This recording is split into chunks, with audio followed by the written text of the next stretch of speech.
Namaskar. Hello and welcome to PGurus channel. I'm your host Sree Iyer. Joining me today is Savio Rodrigues with news from Goa. What's happening in Goa? How are the election campaigns coming along? What is the hottest topic? Some controversies being created by a Congress candidate, all that and more. So let's welcome Savio Rodrigues. Savio, Namaskar, Ram Ram, how are you? Namaskar, I'm doing very well. Sree, thank you for asking. Goa is, of course, hotting up as far as the elections are concerned. We go to polls on May 7th, and it's exciting. That's what I could say in one word. But coming back to the discussion you and I had, and that's one of the reasons why I wanted to talk to the people through you, is on the statement made by the South Goa Congress candidate. His name is Captain 𝗣𝗚𝗏𝗏 Fernandes. Fernandes represents or retired from the Indian Navy, and media has also reported that he is a Kargil war veteran. In course of his campaigning in a speech in South Goa, he narrates his conversation that he has with Rahul Gandhi in 2019. And in that conversation that he is narrating to the people of Goa, he makes a statement. And that statement is that the Constitution of India was trusted on the heads of the people of Goa, which primarily means that the Indian Constitution was forced upon the people of Goa. Now, that statement is a statement that has a separatist intent. And let me explain to the people of India why I say that. There is no doubt that he's a representative of the Indian Navy. Media has also reported that he is a Kargil war veteran. But that statement is of a mindset of a separatist. And that is dangerous for Goa. The reason being, since the liberation of Goa in 1961, there is a considerable set of population of Goans who think and who would like the world to believe that India annexed or invaded Goa and did not necessarily liberate Goa. There is a thought and a movement that has been continuing since 1961, which actually talks about India not liberating Goa, but India annexing Goa, thereby saying that the land of Goa was the property of the Portugal, and India came and took it by force. Therefore, the Indian Constitution was thrusted on the heads of the Goans.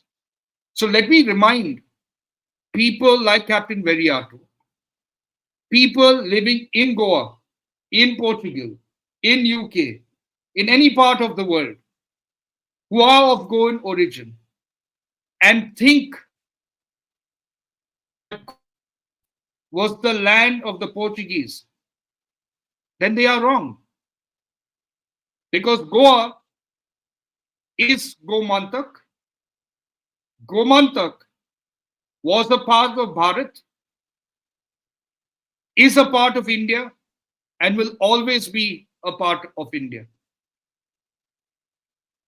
Their intent has always been to tell the people that the time when Portuguese tyranny was in Goa, we lived a very beautiful life where we were living with milk and honey flowing.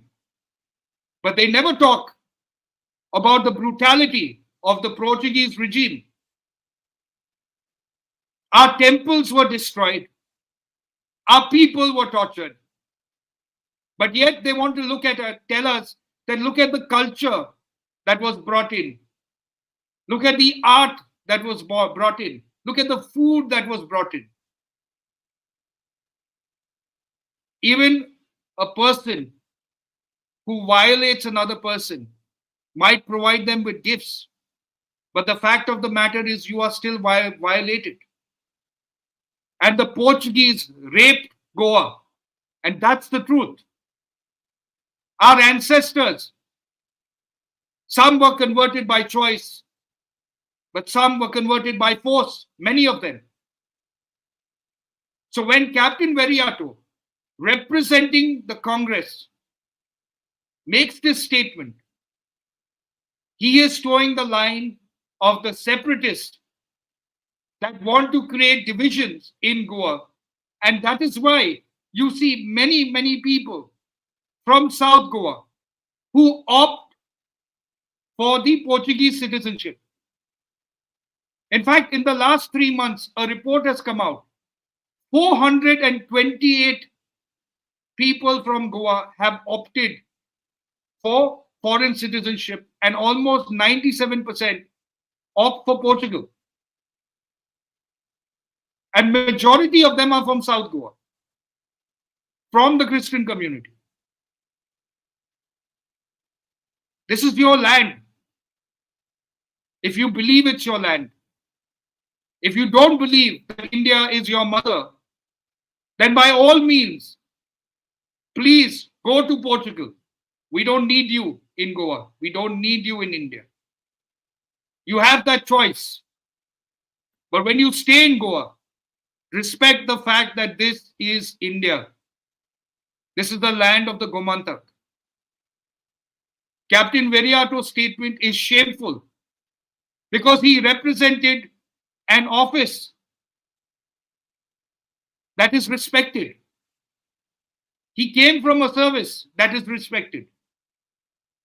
And there are many like him who think that India annexed Goa, not realizing that Gomantak was an integral part of what India and Bharat was all about. Now let me tell you why I am more annoyed with Captain 𝗣𝗽𝗼𝗏. Let's assume for a moment that he made the statement that on dual citizenship, he's spoken about the need for special status, which many people have been talking about. Now you are contesting on a Congress ticket. After India got independence in 1947, Goa got liberated several decades later in 1961. What took the Indian government, what took Nehru at that point of time so long to liberate Goa, when they were able to do that with the French colonies and the British were moving at that time?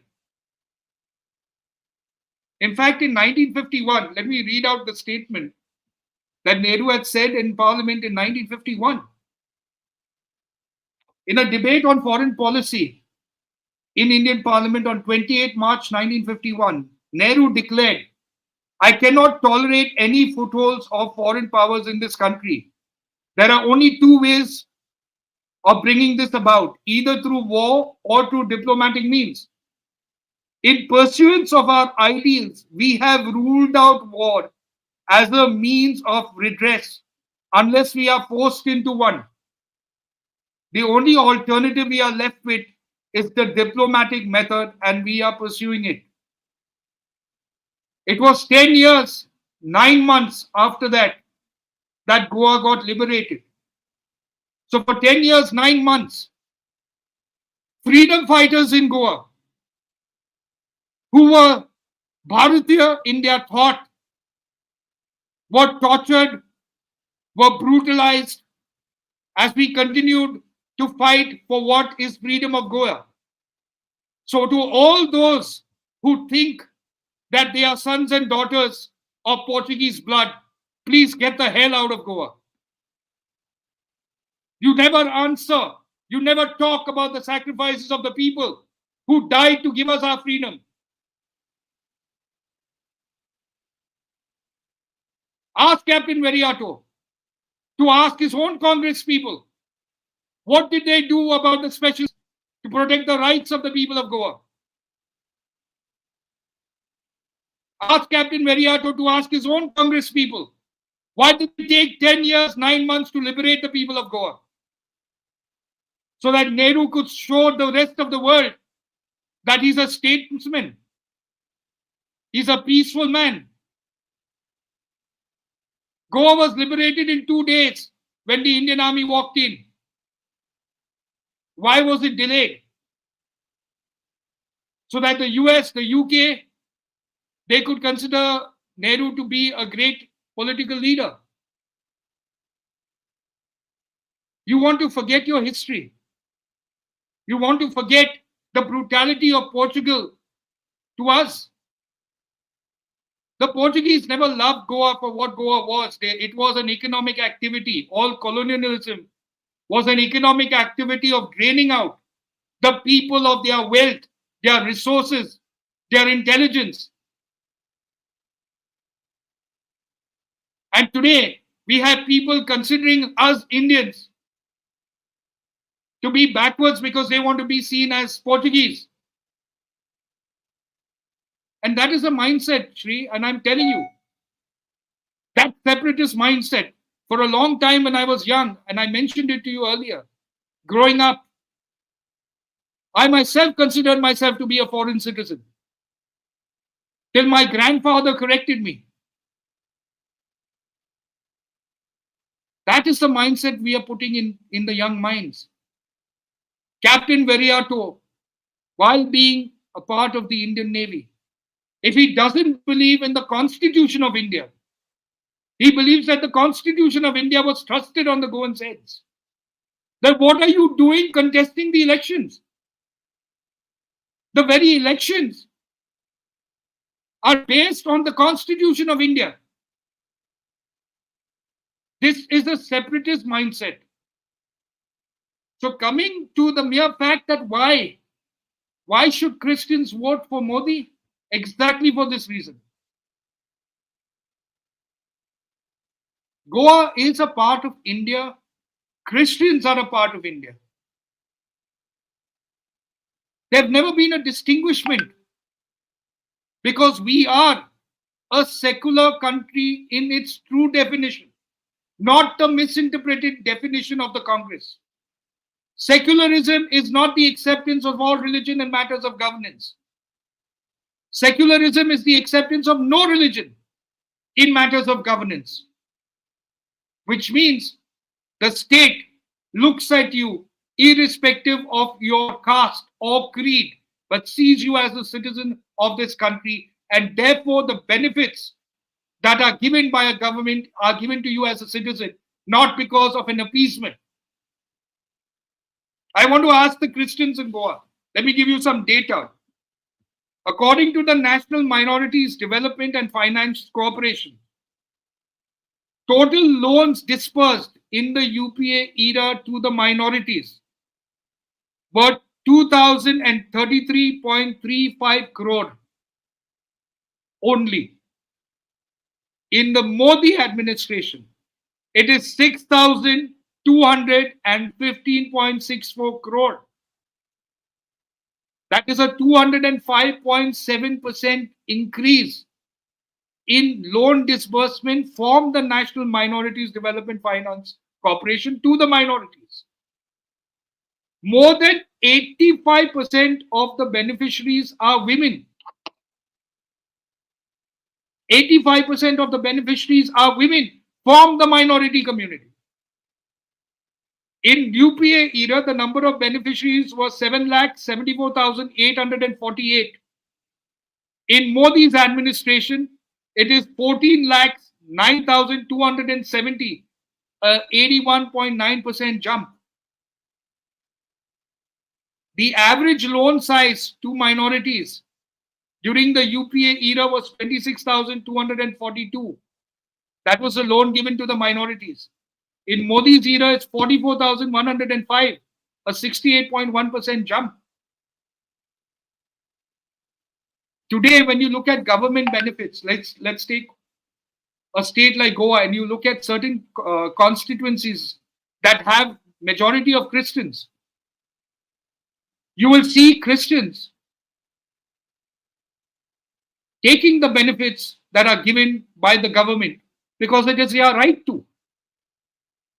If it is their right to take the benefits of the government, then is it not your right to look at the government and its welfare schemes that have benefited you irrespective of your religion?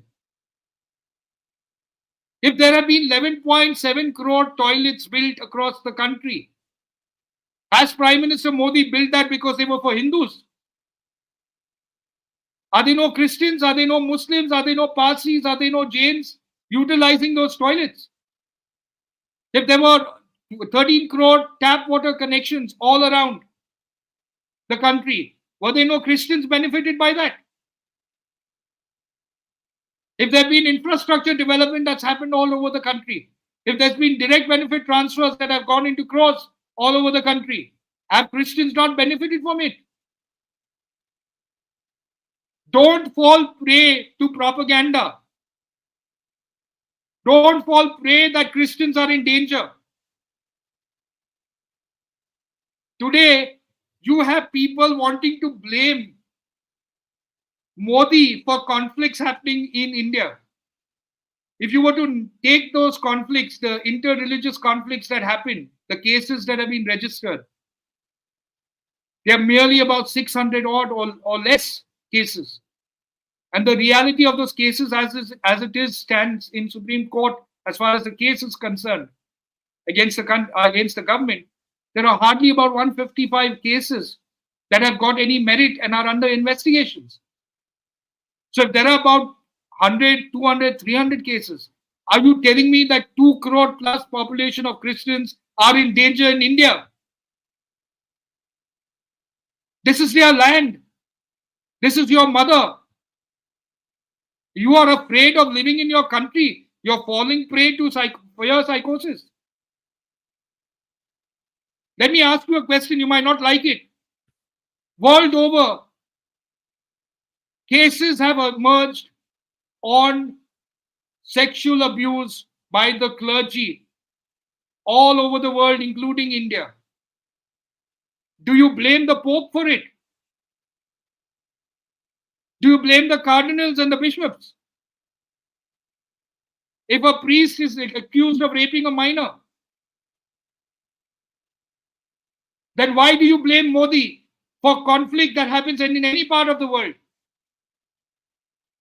Do you know most of the cases that were registered were conflicts that were about property, not about inter-religious differences, but it was given that color. Yes, there might be incidents that are happening because you have fanatics across all religion. Why have the Christians in Kerala woken up to Islamic radicalism and are extending support to Modi and the BJP? Because they realize that Islamic radicalism is destroying their youth. A bishop in Kerala, Joseph Kalarangat, a couple of years ago, made a very, very interesting observation where he said love jihad and narcotic jihads are destroying the Christian youth in Kerala. If the people in Kerala, one of the staunchest believers of the Christian faith, if they can side with Prime Minister Modi for his development agenda, for his pro-India agenda, for his inclusive agenda, then what's stopping the Christians from other parts of the country? In places like Goa, the Cardinal of Goa, Philip Neri Farao, encouraged the people of Goa and the people of India to vote for a candidate with secular credentials. Are you telling me that Congress was secular? The entire principle of Congress in its new avatar led by Sonia Gandhi was about appeasement to the minorities, in particular the Muslim minority. Even now, they believe that the first right to the resources in this country belong to the Muslims. That's where the problem is. Prime Minister Modi is, in the true essence, a secular person because he does not look at you based on your religion. That he manifests his religion is his right. And I'm proud he does that. I'm proud that Prime Minister Modi goes to a temple. I am proud that the BJP was able to bring the reality of Ram Mandir. There's nothing wrong in a Prime Minister exhibiting his faith. But has he reduced benefits to people based on religion? The answer is no. Because he is secular. In the true definition of secular. Today, Christians are contributing and have been contributing to nation building for a very long time. Slowly, the Christian community is realizing the importance of development. They are realizing that Modi is talking development.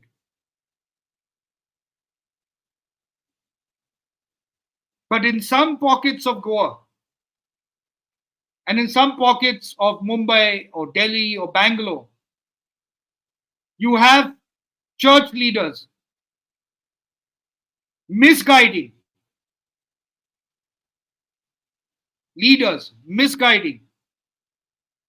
the people of the Christian faith, telling them that Christians are in danger in India, that atrocities are happening on the Christians. I invited in an open tweet church leaders in Goa to come and discuss their fears, their apprehensions. But not one of them took the invite. Everybody in the Christian community brings out Manipur. Manipur, see what Modi did in Manipur. What did Modi do in Manipur? Cardinal 𝗒𝙗𝘆 himself said that the conflict in Manipur was not a religious conflict, but an ethnic strife. Cardinal, one of the tallest leaders of the Catholic Church in India, Cardinal 𝗒𝙗𝘆 says it was not a religious conflict. Then why are certain leaders in the church propagating it as a religious conflict? You might not want to listen to me, even though I've been there 3 times. But ask the Cardinal himself why he said it. Because he knows the truth on the ground. He's not trying to fool the Christians. He's telling the Christians the reality of the situation in Manipur. A narcotics control that stirred up an ethnic strife.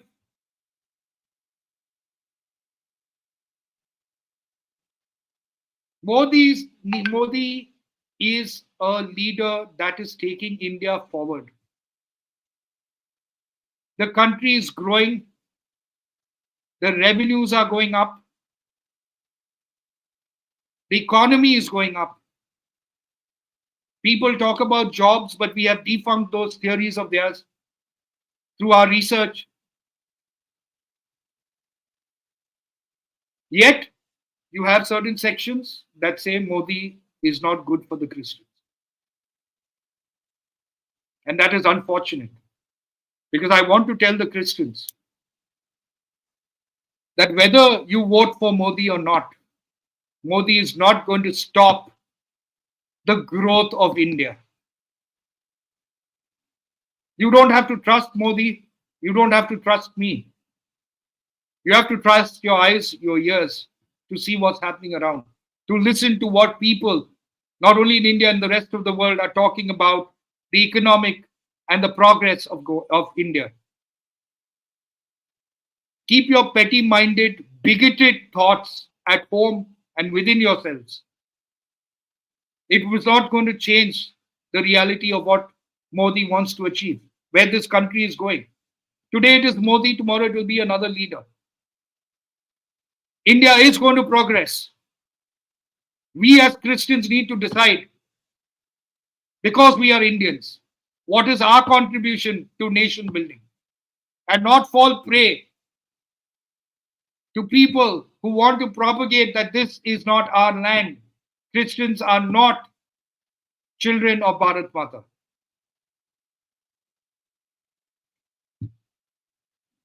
Thank you so much, Savio. Let's have a couple of questions answered, if you don't mind, sir. Sure. Debanjan is thanking you for bringing out Cardinal's thoughts on Manipur. Hotel California is very happy with you, saying @Savio is a patriot. First question from Magnet Ranga. Namaskar. Is there control of the church on Christians as is believed, and is that the factor that needs introspection? Well, you've got to understand that Christians by nature are very faithful and strong believers of their faith. And they have seen the church and the priests and the bishops and cardinals as voice of reason and voice of truth. So normally when they do say that you should do this or that, whether subtly, whether directly, or whether by virtue of an individual conversation, they tend to accept it majority of times. And that is a fact. But there needs to be introspection. What is the introspection that you require? You are blessed with wisdom to realize what is right or wrong. You don't need a religious leader to tell you that. A religious leader is there to give you his point of view. But you have to make your own decision. I, as an Indian Christian, not once in my conversation have I said you should vote for Modi. I don't even say that even when I go out for campaigning. Because the choice to vote, the choice to decide lies with you. But you must have the wisdom, you must have the knowledge to make that decision. It cannot be left to religious leaders or political leaders for that matter. You need to make that choice. Next question, please. Thank you, Shyam Tarun, for your super sticker. Kota Murthy wants to know, isn't Goa an integral part of India before the Portuguese? Why the Congress leaders always speak of dividing India? Why don't they think of integration, including its top brass? Is it in Congress DNA? That's exactly the question I've asked Captain 𝗣𝗚𝗖𝗎. Captain 𝗣𝗚𝗎𝗎 makes a statement saying that the Indian Constitution was thrust to the heads of the Goans. For many years, the political party that ruled and governed Goa was the Congress. How come he's contesting the election, standing on the Congress ticket, the very people who did not deliver on what they committed to the people of Goa? Nehru had told the people that they had the right and they were to choose their destiny. That hypocrisy of Captain 𝗣𝗚𝗎𝗎, it needs to be exposed and is being exposed. Congress has never worked for the interest of India. They took, like I said, they took 10 years, 9 months after the independence of India, and after Nehru saying that at 1951, that we are going to take diplomatic route rather than force.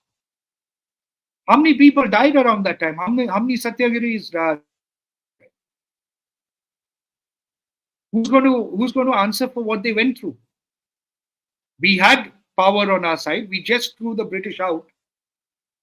France had given us Pondicherry back. Why did we take 10 years, 9 months to liberate Goa after his statement in 1951? Will Congress answer to that? Thank you so much, Savio. And Lakshmi Chetty says, very passionate. Seeing Savio after a long time, 𝗤𝗚𝗤𝗤. Thank you so much, Savio. And it was a very passionate speech. And I think I can see reality coming through here. I mean, for the sake of election, for God's sake, don't just go and blather. This is just very, very too divisive at a point in the country's See, growth. I'll tell you. Yeah, go ahead. Okay. For many years, the strain of my people in Goa, the strain of the people who had to leave their homes when Portuguese came and destroyed temples, the pain of the people when we were tortured even after independence of India, because the Portuguese, Dr. Salazar, the dictator at that time, did not want to let go of Goa. That is why it took 10 years, because Nehru was not firm enough to save us. And yet, some traitors who still believe that Goa belongs to Portugal forget what 𝗤𝗏𝗏𝗃 was all about. You might argue and say India never existed, so Goa never was a part of India. But 𝗤𝗏𝗏𝗃 existed. This was a blessed land. This is a blessed land. It was an integral part of Akhand Bharat. And if you don't like it, then please take a flight and fly to Portugal or wherever you want. Goa is about Bharat right now. Goa is about India. Thank you so much, Savio. And viewers, please like, share, and subscribe to our channel. Don't forget to click on the bell button for notifications. Namaskar.